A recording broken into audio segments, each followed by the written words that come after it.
Okay, I don't know where exactly we should start with this. Let's go!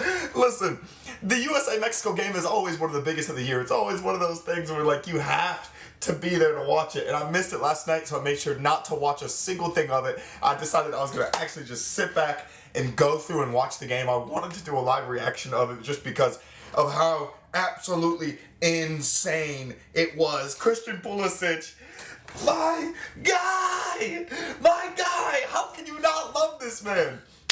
Goes from winning the Champions League 2 weeks ago to going out and beating our ultimate rival. There is no bigger rival than Mexico, than the El Tri. And that's the thing, is that this entire game, it just made me want to fight the other Mexican fans, because they were tragically horrible in this game. I don't know what it is about Mexico wanting to lose, or when they lose to the U.S., where it has to bring out the sort of worst in them, but it does.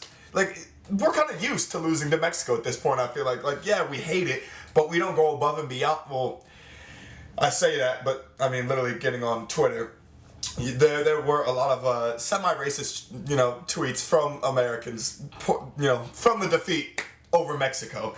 And yeah, it's bad. There's some bad stuff on both sides here. There were homophobic chants, literally, that stopped the game between the U.S. and Mexico. Not only that, 2 VAR penalties. Ethan Horvath of Club Brugge, I think he still plays for Club Brugge in Belgium, getting the last-minute penalty save to save us from going to further penalties and a further penalty shootout. Christian Pulisic tucking away the first penalty in the 113th minute. Gio Reyna played amazing. He was amazing yesterday. Him and Weston McKennie were bosses in the midfield, and Pulisic doing the most. They're doing the absolute most. And honestly, I thought Greg Berhalter, I thought he was going to get it wrong again, especially CONCACAF Nations League. Anytime we play Mexico in a final, it's going to be a big final.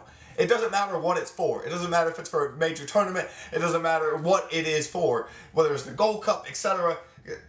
We want to beat Mexico. We always want to. And so the fact that this game went this far, unbelievable. Literally all the way 3-2. The U.S. giving up 2 trash goals to then get amazingly fast counterattacks to get back into the contest, which I really did not think that we would be able to break down Mexico. Tata Martino has them, I think, in probably the best form as a country that they've had. I think they're going to be really, really good come World Cup time. But at the moment, nothing. Absolutely nothing. And that's why I'm so excited about that, because we needed this tournament win. The U.S. desperately needed this tournament win, and it's kind of, I think, the turn of the tide versus Mexico. Because just this now little bit that the U.S. is coming through with all of these players in Europe and all of the talent that we have is slowly putting itself together. And now when they finally reach that peak form, imagine them all getting there. Christian Pulisic being the perfect example. He should have scored in the Champions League final, could have scored in the Champions League final, and then went out, did score in this final on the form of his life, I feel like, at the moment. Maybe not goal-scoring wise or assisting wise, but just playing. You can just tell he gets fouled so often. He always completes several dribbles, creates chances. Unbelievable. But this game was a literal roller coaster ride. And I want to comment more on the fans, because Mexican fans throwing stuff at the American players after they scored that 3rd goal and just getting absolutely shush. Inject that in the veins. Inject that right into my veins. That's that type of hatred. You just want to go out and fight someone afterwards. You just want to go out and, I love it. I love it. Now, I don't like the homophobic chants. And I don't like the sort of racist backlash on social media afterwards. Literally going back and reading it, it's very bad. Some of the American fans should be upset with ourselves in general, and as well on the other side, some of the Mexican fans I feel like should be upset with the chants that were brought up during the game. But people, I mean, it's always just that one group of fans. But then injuring Gio Reyna, literally from throwing water bottles and throwing stuff onto the pitch, that is childish. It's about as childish as you can get when you take an L like that. And they did take an L like that. And so you know what? I'll take every bit of this. I love that the backup goalkeeper, Ethan Horvath, is the guy who has to save the U.S. as well, literally right at the end. And as well, this is the thing though, the U.S. didn't necessarily deserve to win the game. We gave up 2 very, very quick goals, and they were very good goals for Mexico, and they created a lot of chances, and that's what just made it so back and forth. Oh my God! Ice in the veins from the team. Guys, I don't know where the U.S. really goes from here. In terms of like hitting our peak against Mexico. Obviously, you would want to hit your peak next year at the World Cup. However, I will take this as much as I can get it, and hopefully we can continue to develop those American players, whether they're overseas, in Europe, whether they're here in the United States, whether they're going to play in Mexico. Hopefully, there's not too many, or maybe too much backlash or sanctions involved with this game.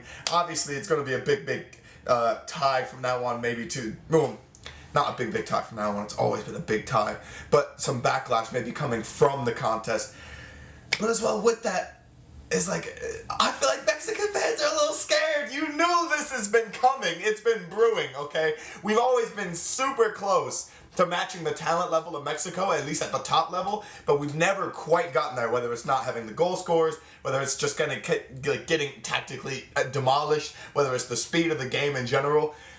But the USA players are there. The USA players are there. So that I'm just so happy about. But yeah, once again, I'm condemning literally all of the racist backlash on social media, all of the homophobic chants in the stadium, the fact that they literally had to stop the game to stop the chants.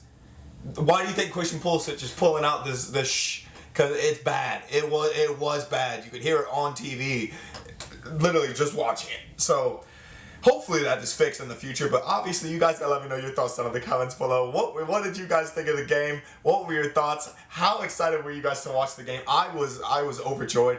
I wish I would have probably watched it in live time so I could be with you guys last night recording a video, but figured we'd get here early today and actually sit down and watch the full 120 minutes of the contest and just kind of get to enjoy it. But yeah, thank you guys so much for watching. Obviously, let me know about this contest, your thoughts on the USA-Mexico rivalry. Does it feel like it's always there? It's always just like in the back of your mind, but now it just feels heightened because the U.S. finally had that talent level where I don't feel completely sick to my stomach know that we're playing Mexico in the final. Like, I feel like we can finally go out and beat them, and that's a great feeling. I had that feeling with Chelsea and Man City that I knew they could go out there and do it if they executed, and now I get that same feeling for the U.S. It's a great time to be a United States fan of football or soccer in general, and especially to be a fan of Chelsea and that man Christian Pulisic. It is a great time. But thank you guys so much for watching. Let me know your thoughts down in the comments below, and peace.